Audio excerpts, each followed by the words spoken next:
Inner garden में मैं हूं आपका होस्ट बिलाल। और आज की मेरी वीडियो है गोजी बेरी के ऊपर। ये मेरे बैकयार्ड में गोजी बेरी का एक प्लांट लगा है।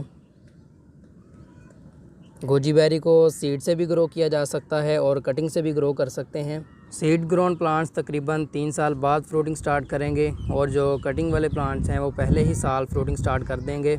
गोजी बेरी को गमले में भी लगाया जा सकता है, लेकिन ज़मीन की निस्बत गमले में ये लेट फ्रूटिंग करेंगे, चाहे वो सीड वाला है चाहे कटिंग वाला।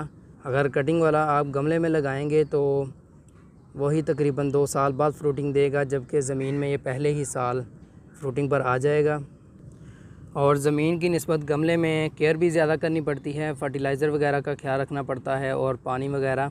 और ये गर्मियों में बहुत ही अच्छी ग्रोथ रहती है इसकी। सर्दियों में ये पत्ते छोड़ जाता है, लेकिन उसके बाद दोबारा स्प्रिंग में न्यू ग्रोथ स्टार्ट कर देता है और वही टाइम है इसको फर्टिलाइज़र देने का। जब ये स्प्रिंग में दोबारा ग्रोथ स्टार्ट करे तो उस टाइम पे इसको फर्टिलाइज़र दें। तब इसको एनर्जी की ज़रूरत होती है ताकि इसकी ग्रोथ जो है वो हेल्दी रहे। और इसके अलावा दूसरी मरतबा इसको फर्टिलाइज़र दें मिड जून में, क्योंकि वो टाइम है इसकी फ्लावरिंग का और फ्रूटिंग टाइम है इसका।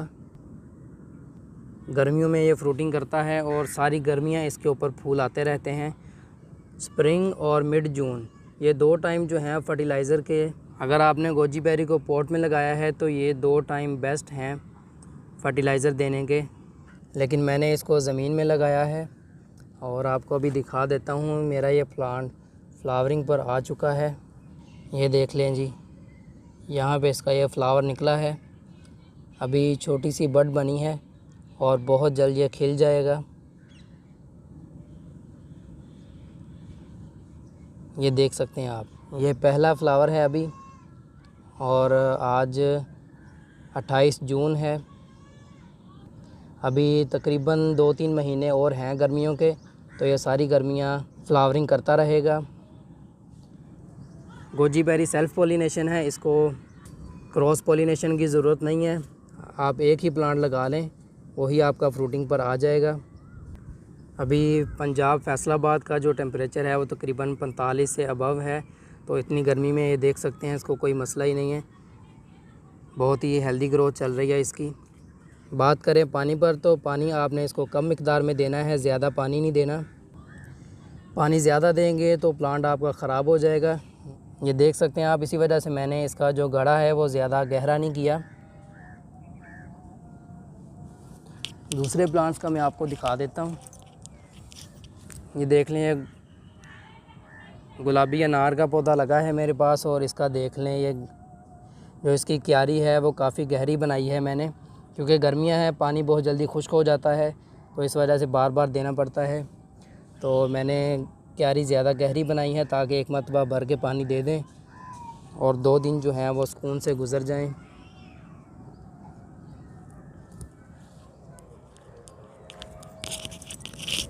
लेकिन गोजी बेरी की क्यारी मैंने इतनी ज़्यादा गहरी नहीं की, क्योंकि इसको ज़्यादा पानी की ज़रूरत ही नहीं है। अगर बारिश वगैरह भी हो तो इसमें ज़्यादा पानी जमा ना हो, इस वजह से इसकी क्यारी मैंने ज़्यादा गहरी नहीं बनाई। और जो फ्रूटिंग वाले प्लांट्स हैं तकरीबन सभी को प्रूनिंग की ज़रूरत होती है अच्छी हार्वेस्ट लेने के लिए, लेकिन गोजी बेरी को प्रूनिंग की ज़रूरत नहीं है। इसको लगा रहने दें, जिस तरह मर्ज़ी ये बढ़े, झाड़ी नुमा एक छोटे साइज़ का दरख्त बन जाएगा ये। इसको प्रूनिंग की ज़रूरत नहीं है, ये प्रूनिंग के बगैर ही बहुत अच्छी आपको हार्वेस्ट देगा। ये मेरे प्लांट पे अभी एक ही फ्लावर लगा है, ये एक नोड एरिया से एक फ्लावर निकला है। जो बड़े प्लांट होते हैं उनमें से तकरीबन एक नोड एरिया से 4 से 5 फ्लावर्स भी निकल आते हैं और सभी के सभी फ्रूट प्रोड्यूस कर देते हैं। अभी प्लांट छोटा है, इस वजह से अभी एक ही फ्लावर आया है। देखेंगे इस गर्मियों में ये और फ्लावर्स प्रोड्यूस करेगा या नहीं, या फिर ये जो है फ्रूट में चेंज होगा या नहीं, ये तो फ्यूचर में ही पता चलेगा। गोजी बेरी जो है वो सबसे ज़्यादा चाइना में पाई जाती है, वहाँ पर इसकी वर्ल्ड कमर्शियल लेवल पर प्रोडक्शन होती है। गोजी बेरी के बहुत ज़्यादा फ़ायदे हैं, इसको आप रॉ भी खा सकते हैं या फिर आप इसको हार्वेस्ट करने के बाद ड्राई कर लें। ज़्यादातर इसको ड्राई ही किया जाता है। ड्राई करने के बाद ये ज़्यादा देर तक सेव रखी जा सकती है। इसके बेशुमार फ़ायदे हैं। इसको दिन में 2 मरतबा कंज्यूम किया जा सकता है, सुबह और शाम के टाइम 10-10 ग्राम की क्वांटिटी में आप यूज़ कर सकते हैं। ये ब्लड शुगर को कंट्रोल करता है, इसके अलावा आइज़ को प्रोटेक्ट करता है, कैंसर से महफूज रखता है और स्किन को हेल्दी बनाता है। इसके अलावा लिवर को डैमेज होने से बचाता है। और भी इसके बहुत सारे फ़ायदे हैं, वो आप सर्च कर लें गूगल पे। इसके अलावा इसके कुछ साइड इफ़ेक्ट्स भी हैं। अगर आपका खून गाढ़ा है और आप खून पतला करने की टैबलेट्स ले रहे हैं तो आप गोजी बेरी को अवॉइड करें। और इसके अलावा जिनको शुगर या ब्लड प्रेशर वगैरह का मसला है वो अपने डॉक्टर के मशवरे से इसको यूज़ करें। अगर आपके पास गोजी बेरी प्लांट है और आपने उसको ड्राई कर लिया है या फिर आपने ड्राई गोजी बेरी ख़रीद ली है और आपको उसका टेक्सचर अच्छा नहीं लगा तो आप उसको रीहाइड्रेट कर सकते हैं। आप गोजी बेरी को पानी में भिगो कर रख दें और वो कुछ ही देर में पानी जज़ब कर लेगी और रीहाइड्रेट हो जाएगी, तो आप इसको कंज्यूम कर सकते हैं। गोजी बेरी के लिए जो सॉइल पीएच लेवल चाहिए वो 6.5 से 7 तक होना चाहिए, यानी कि न्यूट्रल सॉइल आप यूज़ कर लें। लेकिन एसिडिक सॉइल हरगिज़ यूज़ ना करें, गोजी बेरी के लिए वो बेहतर नहीं है। यानी कि पीट मोस इसके लिए हरगिज़ यूज़ ना करें। अगर आप गमलों में ग्रो कर रहे हैं तो पीट मोस यूज़ ना करें। भल मिट्टी, ऑर्गेनिक कंपोस्ट और कोकोपीट वगैरह का मिक्स यूज़ कर लें। पीट मोस ना यूज़ करें तो बेहतर है। तो दोस्तों ये थी गोजी बेरी की कुछ बेसिक इन्फॉर्मेशन। अभी जब गोजी बेरी के फ्लावर खिलेगा और फ्रूट प्रोड्यूस करेगा या फिर मज़ीद इसके ऊपर फ्लावर्स लगेंगे तो मैं एक और वीडियो बना के आपके साथ शेयर करूँगा। अभी मैं वीडियो को ख़त्म कर रहा हूँ क्योंकि वीडियो काफ़ी लंबी हो गई है।